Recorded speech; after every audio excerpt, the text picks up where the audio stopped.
The moment that changed everything began with the smallest mistake. Pilot Kesim was young for his position on the Nexari scout ship Veltana. He had been trained in peaceful exploration, not military operations. When his ship's bio-neural system started responding to the massive threat from the human warship, he panicked. Kesim tried to activate what he thought was a communication beacon, something to help cut through the interference that was blocking their messages. But in his fear and confusion, he triggered the ship's deep space navigation scanner instead. The scanner sent out a powerful pulse designed to map objects thousands of kilometers away. It was completely harmless, meant for finding planets and asteroids. But the pulse was focused and intense, and it happened to sweep directly across the hull of the Goliath's Wrath. To Kesim, it was just a navigation tool. To the human warship's AI, it looked like a targeting laser. Aegis responded in the microsecond after the pulse hit the ship's hull. The AI had been programmed to protect the vessel and its 50,000 crew members from all threats. It had already classified the alien fleet as hostile based on their apparent weapons charge and attack formations. The targeting pulse was the final piece of evidence Aegis needed. The aliens were not just preparing to attack, they were actively painting the human ship with targeting beams. "Incoming targeting laser detected," announced the computer's calm voice, initiating defensive response. Captain Hyunwoo had exactly 0.7 seconds to countermand the AI's decision. He opened his mouth to shout an override command, but it was too late. Point Defense Turret 7 fired a single pulse. To the humans, it was the smallest possible response. A brief energy discharge meant to disrupt the alien targeting system without causing serious damage. The shot was precisely aimed at the small scout ship that had painted them with the scanner beam. It was intended as a warning, not a killing blow. But the Veltana was not built to withstand human weapons.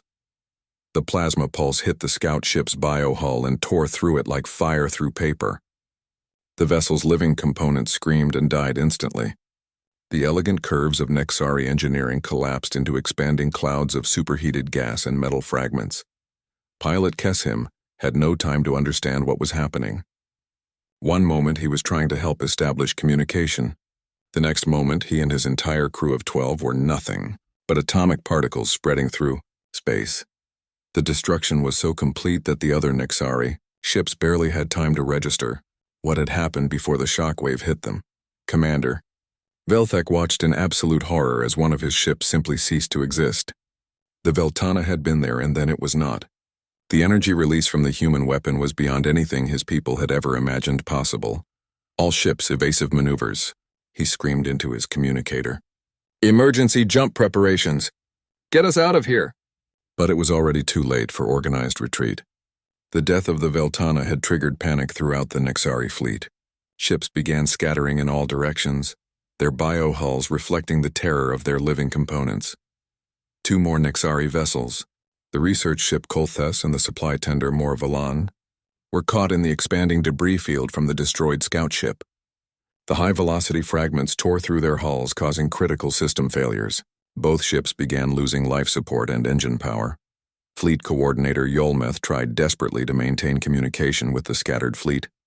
But the bio-neural networks that connected their ships were overwhelmed with death signals from the destroyed vessel. The network was screaming in electronic agony. "Commander, we're losing contact with half the fleet," she reported, her own voice shaking with fear. "The bionet is in cascade failure from the trauma shock." Commander Velthak felt his mind struggling to accept what he was seeing. His people had been the masters of peaceful first contact for millennia. They had never in all their history encountered a species that would destroy an envoy ship without warning. But the humans saw the situation completely differently. Captain Hyunwoo watched the alien fleet scatter and felt a mixture of relief and regret. The aliens were retreating, which meant his ship and crew were safe. But first contact had failed catastrophically. "Ceasefire. All weapons stand down," he ordered. "Taehyun emergency diplomatic channels. Tell them we want to talk." Chief Communications Officer Taehyun worked frantically at his station, but the alien ships were already moving away at incredible speed. Some were disappearing entirely, using what appeared to be faster-than-light travel systems. "Sir, I'm trying to reach them, but they're jamming all frequencies and running for the edge of the system." Lieutenant Commander So Young was tracking the alien vessels on her tactical display. 3 ships appear to be damaged and falling behind. The rest are scattering on different vectors. Major Kyung-soo studied the tactical situation with professional interest. Classic retreat pattern. They're making it impossible for us to pursue all of them. Some will definitely escape to report back. Captain Hyunwoo felt the weight of what had just happened settling on his shoulders. Humanity's first contact with an alien civilization had ended in violence.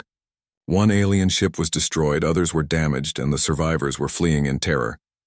"Get me Admiral Jimin on priority channels," he ordered. "And prepare a full tactical report. This is going to reach the Colonial Council within hours." On the fleeing Nexari flagship, Commander Velthak was already composing his own report to the Nexari High Council. But his message would be very different from the human version of events. "Emergency transmission to all Nexari worlds," he said into his recorder. "We have encountered a predator species of incredible power. They destroyed the Veltana without provocation as a demonstration of their capabilities. Their warships are larger than our cities and armed with weapons that can vaporize entire fleets." First Speaker Morthus added her own observations to the report. "They showed no interest in communication or diplomacy. When we attempted to display our cultural achievements, they responded with immediate violence. This species views contact with other civilizations as an opportunity for conquest and destruction. The report would reach the Nexari homeworld in 6 days. Within hours of its arrival, every Nexari colony and ally would know that a new threat had emerged from the Outer Rim, a species that built ships like mobile fortresses and considered the destruction of entire vessels to be casual warnings. The surviving Nexari ships limped toward the edge of the system, their biohulls still shuddering with traumatic memories of the Veltana's death. Behind them, the massive human warship hung in space like a silent monument to the failure of peaceful contact. Captain Hyunwoo stood on his bridge, looking at the debris field that was all that remained of the alien scout ship. Somewhere in that expanding cloud of gas and metal fragments had been living beings who were probably just trying to communicate with humanity. "Sir," said xenobiologist Insu quietly, "I don't think they were trying to attack us. The targeting pulse was too weak, too unfocused. I think it might have been a scanning beam or a communication attempt." "I know," Captain Hyunwoo replied, "but by the time we figured that out, it was too late." The 2 fleets were separating now, carrying very different stories of the same encounter back to their respective civilizations. The humans would report a failed first contact that turned violent when the aliens appeared to target their ship. The Nexari would report the emergence of a genocidal species that destroyed ships full of peaceful explorers. Both reports would be completely accurate from their own perspective. Both would be completely wrong about the other side's intentions, and both would set in motion events that would echo across the galaxy for generations to come, as 2 civilizations prepared for a war that neither wanted, but both now thought was inevitable. The stars looked the same as they always did in the deep black of space. Commander Velthak stood on the bridge of his ship, the Kethtar, watching the endless void through the large viewing screen. His people, the Nexari, had been traveling between stars for thousands of years. They were good at finding new worlds and new species to talk with. "Commander," said Fleet Coordinator Yolmeth, her voice calm and steady, "we have found something strange in this system." Velthak turned to look at her. Yolmeth was young for her rank, but she was smart and careful. The Nexari trusted her with important work. "What kind of strange?" he asked. "Energy readings that do not match any star or planet we know. The patterns are artificial." Velthak felt a small rush of excitement. Finding new life was what the Nexari did best. In their long history, they had met 12 different species. Each time, they had managed to bring peace and friendship. The Nexari Empire grew stronger with each new world that joined them. "Show me," he said. The screen changed to show charts and numbers. Velthak could read them easily. The energy was definitely made by some kind of technology. It was moving through space, getting closer to their position. "How big is it?" he asked. Yolmeth looked at her instruments again. "That is the strange part, Commander. The readings say it is very large. Larger than our biggest ships," Velthak smiled. New species often built their ships differently than the Nexari. Some made them big and clumsy instead of elegant and efficient. It usually meant they were not very advanced yet. That was fine. The Nexari were patient teachers. Far across the system, Captain Hyunwoo sat in his command chair aboard the UES Goliath's Wrath. The ship was massive, stretching 15 kilometers from front to back. Its hull was thick gray metal, covered with weapon ports and sensor arrays. Inside, 50,000 crew members worked to keep the giant warship running. "Captain," said Lieutenant Commander So Young from her station, "we are getting close to the energy source that Terra Command wants us to check." Hyun-woo nodded. Admiral Jimin had been clear in her orders. Unknown energy signatures in this sector needed to be investigated. Humanity was still new to space travel compared to some species, but they took security very seriously. "What do our sensors tell us?" he asked. "Multiple contacts, sir. They appear to be artificial vessels. Unknown design and technology." Hyun-woo felt his stomach tighten slightly. First contact situations were always dangerous. Humans had only met a few alien species so far, and not all of those meetings had gone well. "Battle stations?" asked Major Kyung-soo, the ship's military commander. "Not yet," Hyun-woo said, "but keep everyone ready, and get me Chief Communications Officer Tae-hyun." On the Nexari ship, Velthak was preparing for what his people called the first meeting protocol. It was a careful process they had perfected over centuries. First, they would try to communicate using mathematics and simple pictures. Then they would show that they came in peace by sharing basic technology. Finally, they would invite the new species to learn about the galaxy and maybe join the Nexari Empire. "All ships take Formation 7, Velthak ordered. Formation. 7 put the diplomatic vessels in front with the larger ships staying back. It showed that they wanted to talk, not fight. The Nexari fleet was beautiful to watch. Their ships looked almost alive, with smooth curves and surfaces that seemed to flow like water. They were made from a mix of metal and biological materials that could heal themselves if damaged. Each ship glowed softly with the energy that powered their drives. "Contact in 30 minutes, reported Yulmeth Velthak, straightened his uniform and made sure he looked proper for meeting new friends. On the Goliath's Wrath, the mood was very different. Chief Communications Officer Tae-hyun ran final checks on the translation computers. Xenobiologist Insu prepared his first contact packages. Engineering Chief Dayun made sure all systems were running perfectly. "Visual contact," announced So Young. The main screen showed the approaching alien fleet. Hyun-woo studied the ships carefully. They were smaller than his vessel, but there were many of them. Their design was unlike anything in human databases. "They look organic," said Insu with interest. "Weapons?" asked Hyun-woo. "Unknown, sir. The ships have energy patterns that could be weapons or could be something else." Hyun-woo made his decision. "Yellow alert. Keep weapons powered down but ready. I want to talk first, but I want to be safe too." The Goliath's Wrath changed its status. Throughout the massive ship, crew members moved to their stations. The ship's armor plating shifted slightly, covering sensitive areas. Weapon systems came online but stayed pointed away from the alien fleet. To the Nexari, watching on their sensors, the human ship looked like a giant metal mountain floating in space. It was crude and ugly compared to their elegant vessels, but it was also incredibly large. Their biggest battleship could fit inside one of its weapon bays. "By the ancestors," whispered Yulmeth. "Look at the size of that thing." Velthak was also staring. In all his years of first contact, he had never seen anything like this. The ship was clearly built for war. Every surface seemed to have weapons or armor. But surely no species would build something so massive just for fighting. "Perhaps they are a very large species," he said, trying to sound calm. "Or maybe they live on their ships and need the space."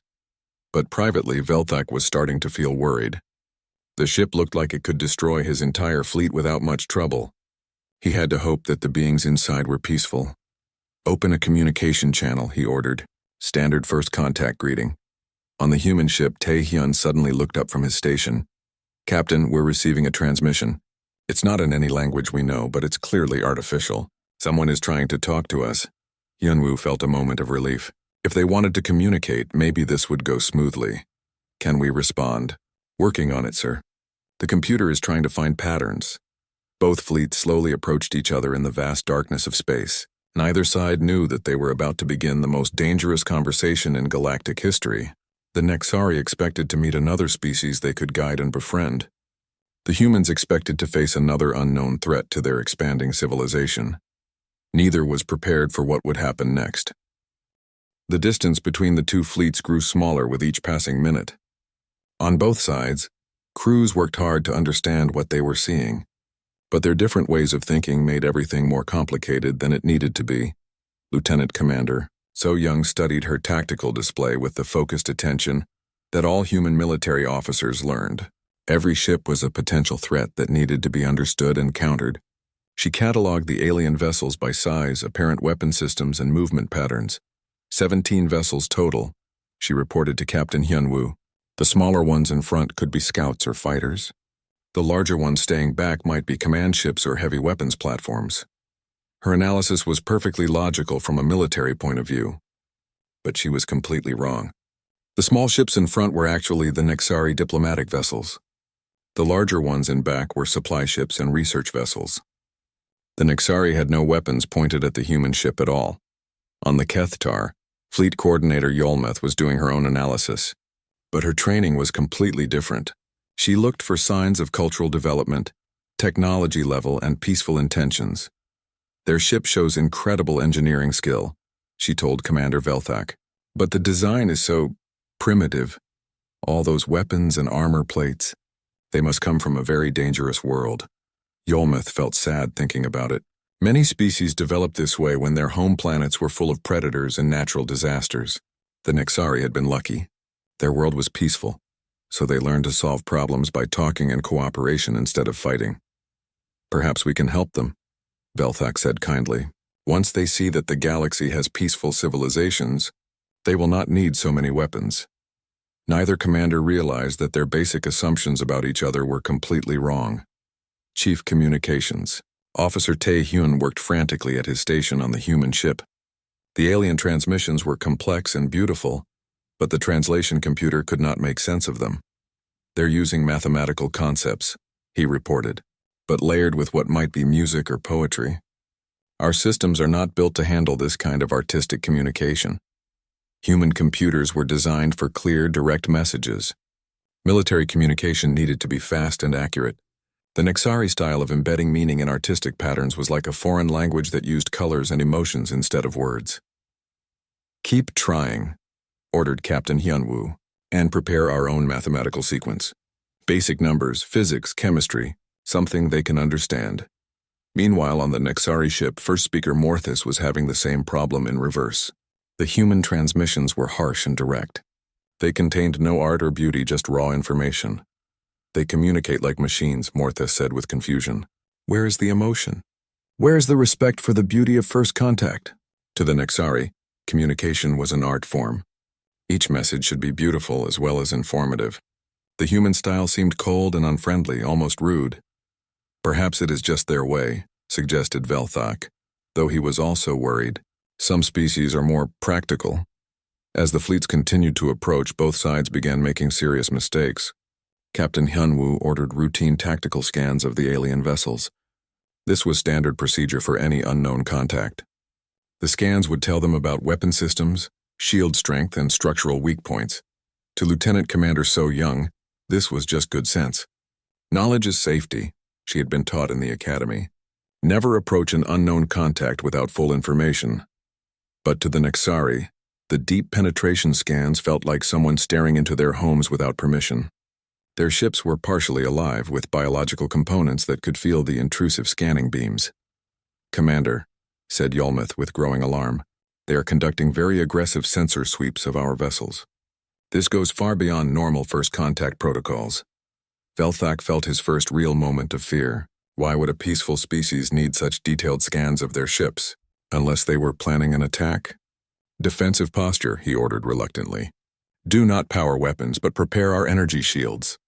The Nexari ships began to glow brighter as their defensive systems came online. Their biomechanical hulls shifted and adapted, becoming stronger and more resistant to damage.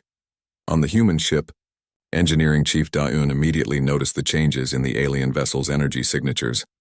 Captain, the alien ships are powering up something big. Energy levels increasing across all vessels. Major Kyung-soo leaned forward in his chair. Weapons? Unknown, but the power levels are significant.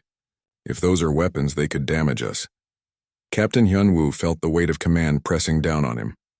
He had 50,000 people under his protection. If the aliens were preparing to attack, he needed to be ready. Raise shields, he ordered, but keep weapons powered down. We still want to talk. The Goliath's Wrath's massive shield generators came to life. The energy barriers they created were invisible, but their power was enormous. The ship's fusion reactors increased output to feed the hungry shield systems.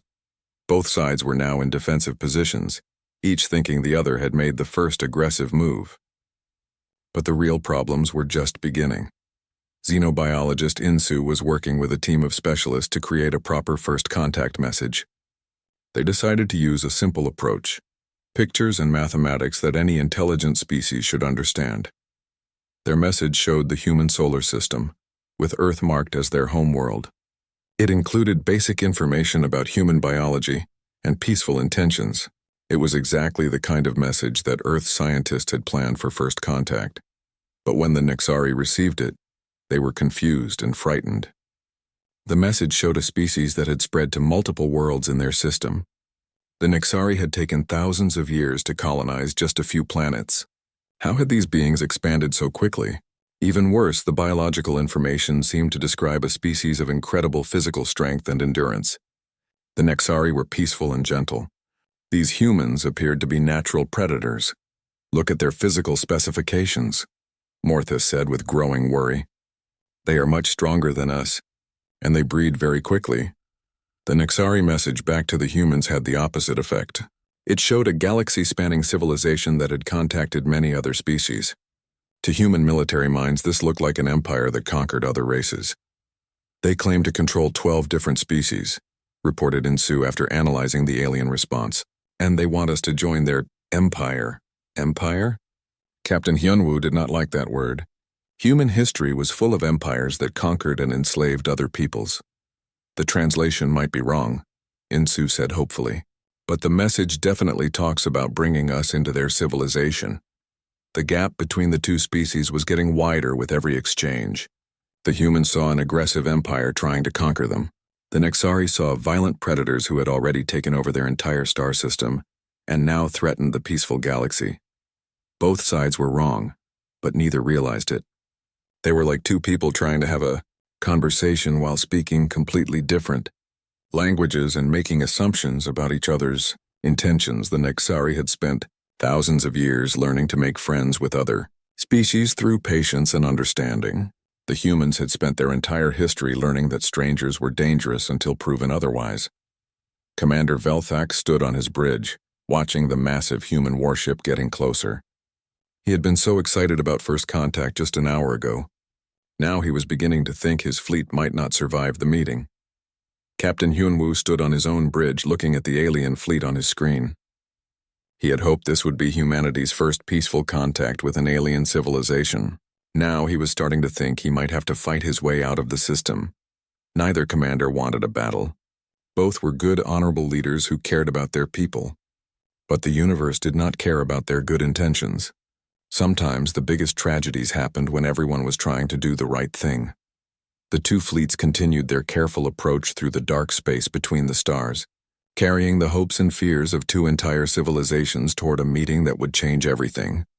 The communication attempts continued for hours, but each exchange made things worse instead of better. Both sides were trying their best to be friendly, but their words kept coming out wrong.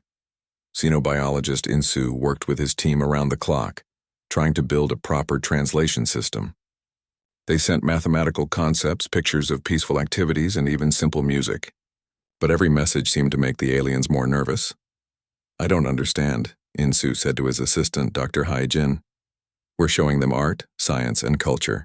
These should be universal signs of peaceful civilization." But the Nexari saw something different in the human messages. The mathematics showed incredibly advanced physics and engineering. The peaceful activities showed humans building massive structures and reshaping entire landscapes. The music had driving rhythms that sounded like military marches. First speaker Morthes studied the latest human transmission with growing alarm. "Look at these images," she told Commander Velthak. "They show the destruction of mountains, the emptying of seas, the construction of cities that stretch across continents." To humans, these were signs of progress and civilization. To the Nexari, who lived in harmony with nature, they looked like the work of a species that consumed entire worlds. Captain Hyunwoo was getting frustrated with the slow progress. Standard military procedure called for clear, direct communication in any first contact situation. All this artistic dancing around the subject was wasting time and creating confusion. "I'm going to send a simple message," he told Chief Communications Officer Tae-hyun. "We come in peace, but we will defend ourselves if attacked. They need to understand that we're not afraid of them." The message seemed perfectly reasonable to the human crew. It was honest and straightforward. But when it reached the Nexari, the translation programs turned it into something that sounded much more threatening. The aliens received, "We are powerful beings who bring death or peace as we choose. Submit or face destruction." Commander Velthak felt ice form in his stomach when he read the translation. This was not the language of diplomacy. This was the language of conquest. "They are demanding our surrender," he told his bridge crew. "This is not first contact. This is an invasion." At the same time, the Nexari sent their own message back. They tried to explain that they were peaceful explorers who wanted to share knowledge and friendship. They offered to guide humanity to a better way of living without so much violence and destruction. But the human translation systems turned this into, "Abandon your primitive ways and serve our superior civilization. We will teach you to obey." Captain Hyunwoo read the message and felt anger growing in his chest. "They think we're primitives who need to be conquered and civilized," he said grimly. "This is exactly what we were afraid of." The situation was spiraling out of control, but both sides still hoped to avoid violence. Captain Hyunwoo decided to make a demonstration of peaceful intentions. He would show the aliens that humanity was powerful but not aggressive.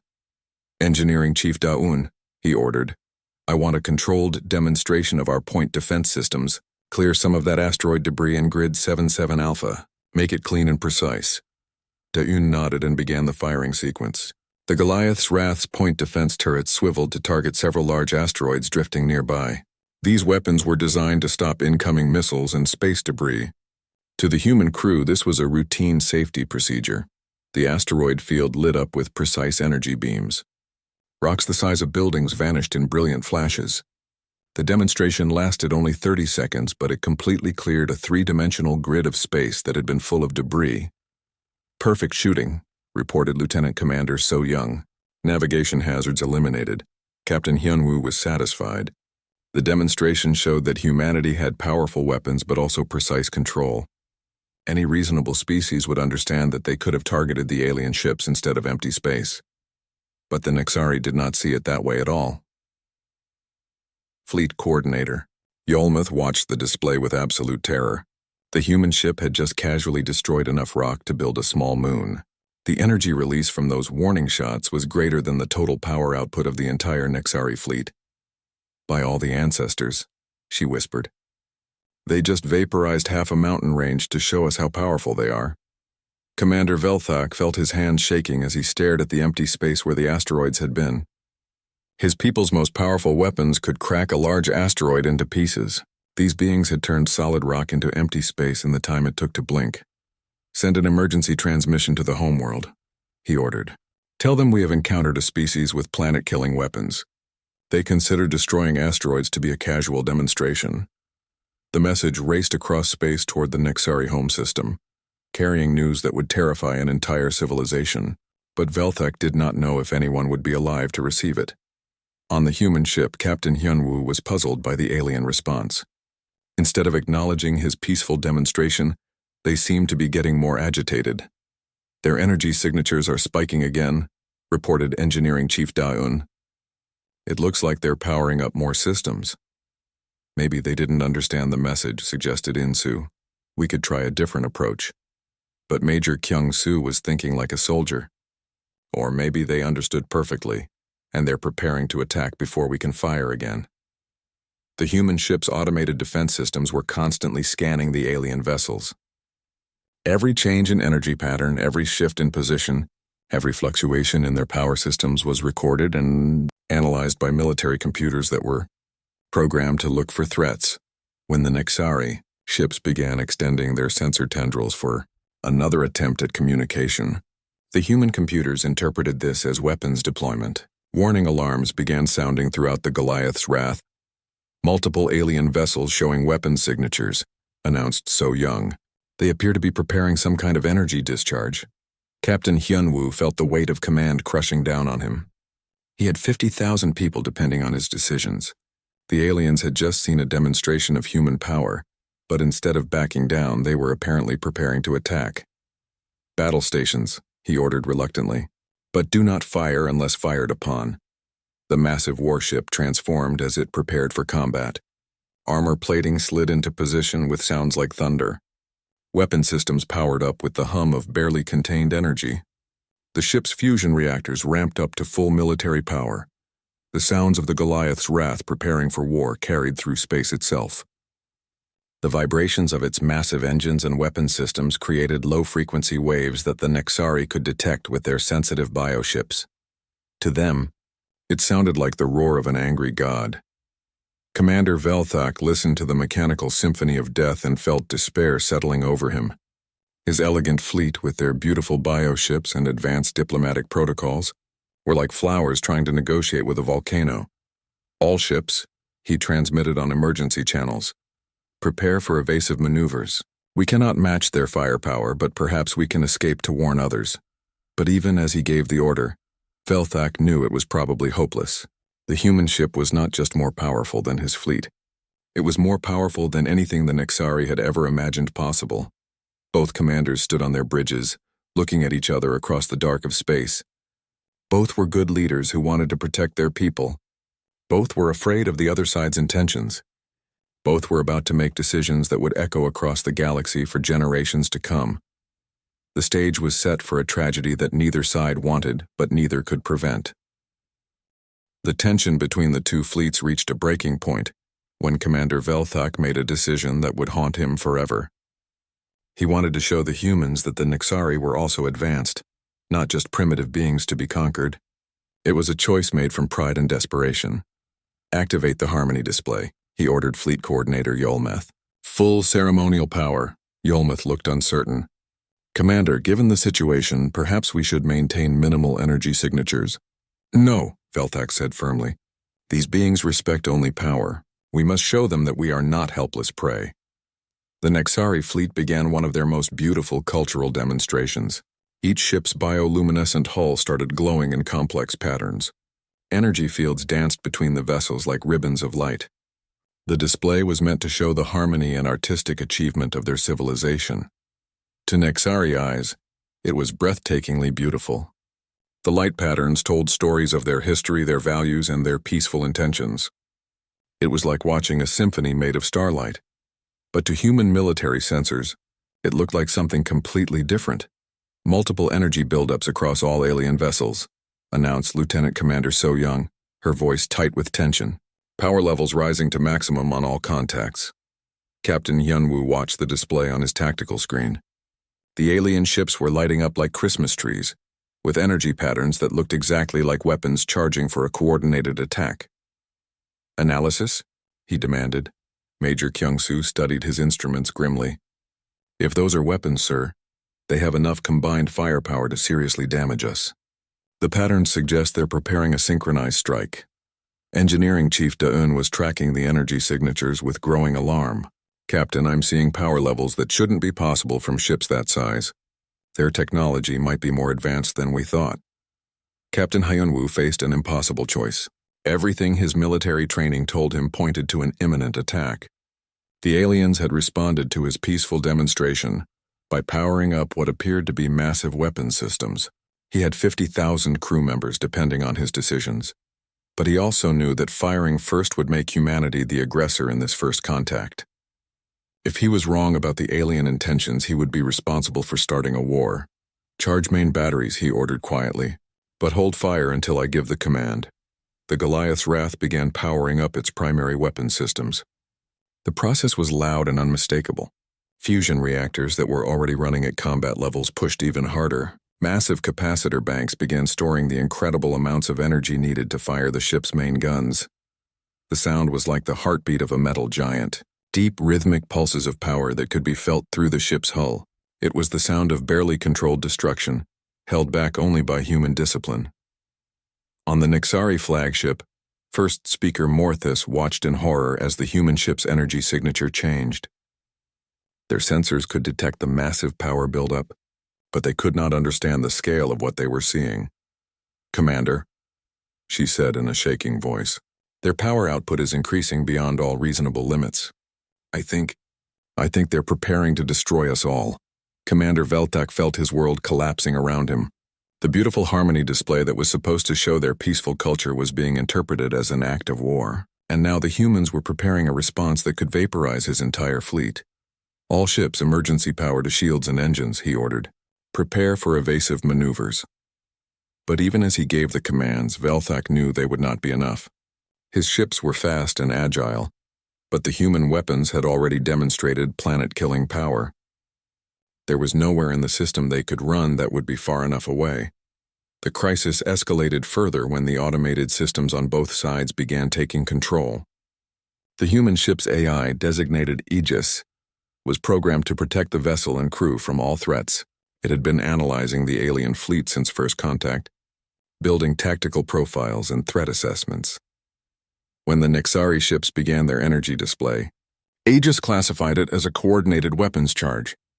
When they began moving into what looked like attack formations, the AI upgraded the threat level to imminent. "Captain," announced the ship's computer in its calm, electronic voice, "threat assessment indicates high probability of coordinated alien attack within 60 seconds. Recommend immediate defensive action." Captain Hyunwoo felt sweat on his forehead despite the cool air of the bridge. The computer was rarely wrong about tactical situations, but starting a war with the galaxy's first alien contact was not something he wanted on his record. "Override automatic firing," he commanded. "All weapons on manual control only." On the Nexari side, their bioships were having a similar crisis. The living components of their vessels could sense the massive hostility radiating from the human warship. The biological intelligence that helped run their ships was becoming frightened and defensive. "The ships are responding to the threat," reported Yolmeth. "Bioneural systems are going into survival mode. I'm losing some manual control." This was exactly what neither side needed. As both fleets became more automated in their responses, the chance for human judgment and mercy was disappearing. The ships themselves were starting to make decisions based on programming and instinct rather than wisdom. Commander Veltak tried desperately to regain control of the situation. He ordered his communications officer to send a message of peaceful intent, but the transmission was lost in the electronic noise of two fleets preparing for battle. Chief Communications Officer Tae Hyun on the human ship tried to receive the message, but his equipment was being overwhelmed by the energy discharges from the alien vessels. The Nexari's beautiful light display was creating interference across all communication channels. "I'm getting fragments of something," he reported to Captain Hyunwoo, "but I can't make sense of it through all this energy noise they're generating." Both commanders were now trapped by the technology they depended on. Their ships were too advanced, their systems too automated, their defenses too sensitive. What should have been tools of exploration and protection had become barriers to understanding. The humans saw alien ships that appeared to be charging weapons and jamming communications while moving into attack positions. The Nexari saw a massive warship that had just demonstrated planet-killing power and was now preparing to use it against them. Neither side could see past their own assumptions and fears to understand what the other was actually trying to do. Major Kyung-soo watched his tactical display as the alien ships continued, their complex energy patterns. To his trained eye, it looked like the most sophisticated military coordination he had ever witnessed. "Captain, if they attack now, we might not be able to stop all of them. Some of those ships could get through our defenses." Captain Hyunwoo nodded grimly. The Goliath's wrath was incredibly powerful, but there were 17 alien vessels. Even if most of them were destroyed, the survivors might be able to damage his ship or kill his crew. Commander Veltak was thinking the same thoughts from the opposite perspective. Even if his entire fleet attacked at once, they probably could not destroy the human warship before it destroyed all of them. But maybe if they were very lucky and very brave, they could damage it enough to prevent it from attacking other Nexari worlds. Both leaders stood on their bridges, surrounded by the most advanced technology their civilizations could create. Both were good, intelligent, honorable beings who wanted peace. Both were about to make decisions that would turn first contact into first bloodshed. The universe held its breath as two civilizations balanced on the edge of a war that neither wanted but both thought the other had forced upon them.